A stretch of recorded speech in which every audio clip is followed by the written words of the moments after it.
With me now are three amazing women. It's a trinity on the couch, okay? And they are here to talk about Puget Sound Revels, Midwinter Revels. So please join me in welcoming, first off, Amy Wigstrom. You are still the executive director of Puget Sound Revels, and I rejoice in that fact. Hello, my love. How are you? I'm wonderful. Thank you for having us. We go way, way back. We do. Don't we? We do. Oh my God, you and I have done auctions together. You've written grants for me. I've touched your pregnant stomach, and now your kids are up and gone. Yeah. Okay, so we're done with that now. Megan Oberfield, how are you? Music director of Puget Sound Revels still. It's so good to see you again. Good to see you too. And Michelle Matlock, last time I saw you, I believe you had a clown nose on. Maybe. Yep, you are the playwright and stage director for Puget Sound Revels, and man, are they lucky to have you.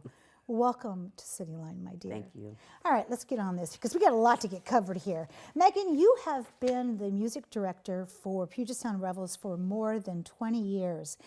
Tell us a little bit about Puget Sound Revels and the Midwinter Revels. Well, Revels is a folk arts institution, and we do seasonal celebrations throughout the year. And one of our biggest productions is the Midwinter Revels, which happens every year at the Rialto.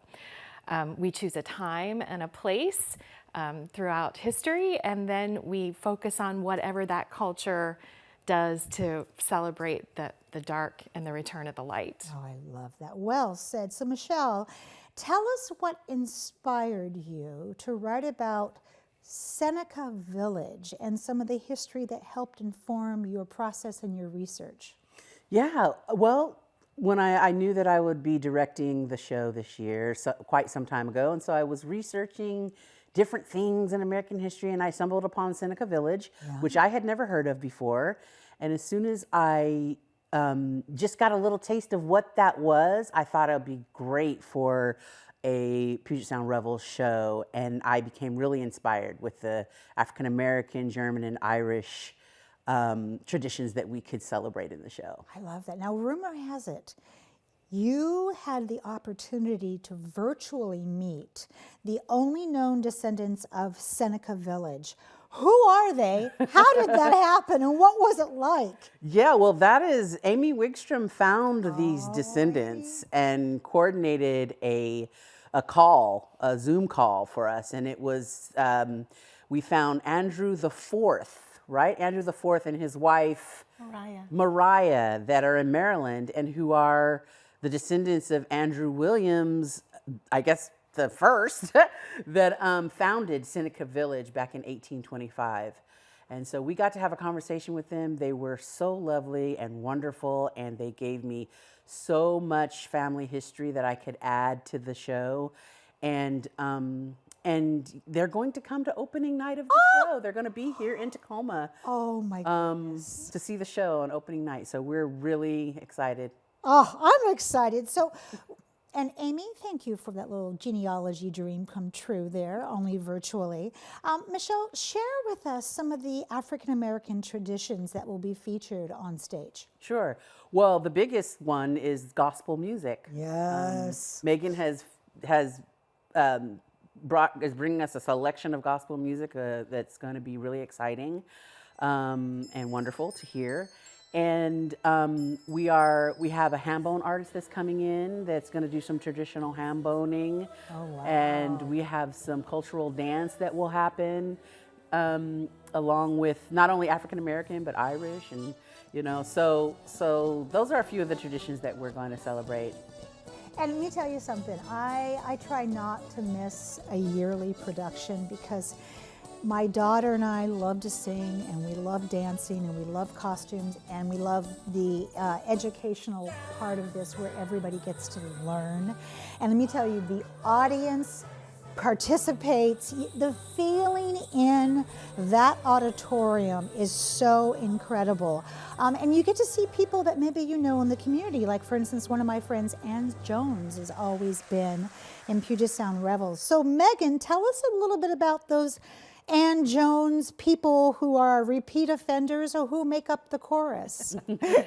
Well, every year we try to build a village on the stage, and that involves all ages of people and everybody. We try to get a diverse group.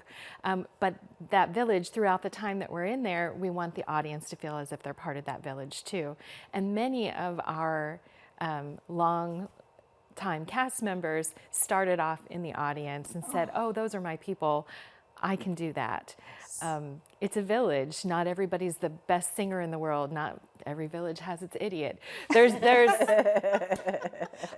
all of the characters that we have. So we pull from a wide variety of things. And if you have the spirit and the time and the will to do it, you should come and audition. And it's fun. So this is a question we didn't talk about asking, but what are the auditions like? How scary are they? Auditions we try to keep as gentle as possible. Okay. You sing a very simple song or carol of your choice, and then I teach you a song that you sing with some other people that are there, and we go from there. And then you get a candy cane and you go home and wait for the phone call.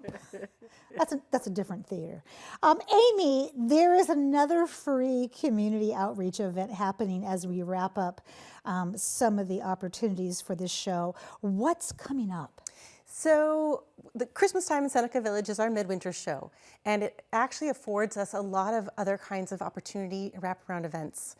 This one is going to be a poetry reading of Marilyn Nelson's book, My Seneca Village, which has many, many different layers of characters who would have been in the village. And so we're holding that on December 6th, 7 o'clock at the Tacoma Arts and Community Center up on MLK and 11th. I love that. So it's another opportunity for people to start to understand, what is Seneca Village? Why was this village in 1825 so remarkable? Founded by free Yes. African Americans, Yes. and who purchased the land, and then they could vote. And it became integrated. This integrated community was really remarkable. So we're using this poetry book by Marilyn Nelson as another way to get people sort of into the story, into the history. I can feel some teacher kind of like a unit study happening here on the couch with, let's throw them a poem so they really understand what it is we're trying to convey. Amy, what can people expect to experience? I mean, I've said that this is the most unusual, regular theater production you can possibly get to. So if you're coming with your kids for the first time, what do they need to know? Well, I think the first thing is they're invited to participate. Yeah. Like Megan was saying, we create the village and we invite people in the audience to feel a part of that village.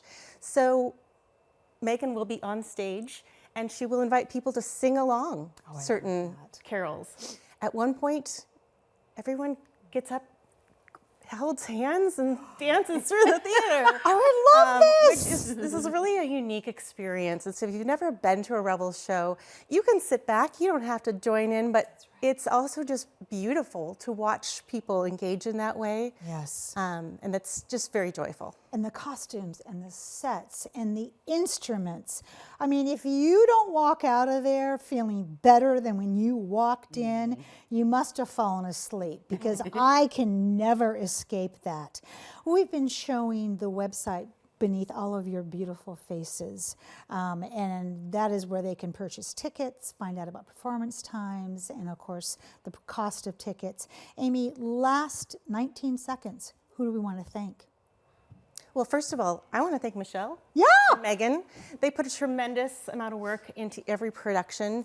I want to thank those chorus members who volunteer their time, and for our cast members who are just so talented. Yes. And thank everyone who's been supporting the Revels, all of the donors and sponsors and such. We have great, great support. So, Anybody who's touched this, big thank you. yeah.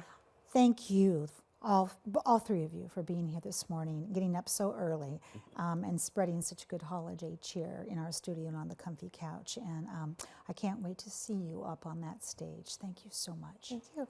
All right.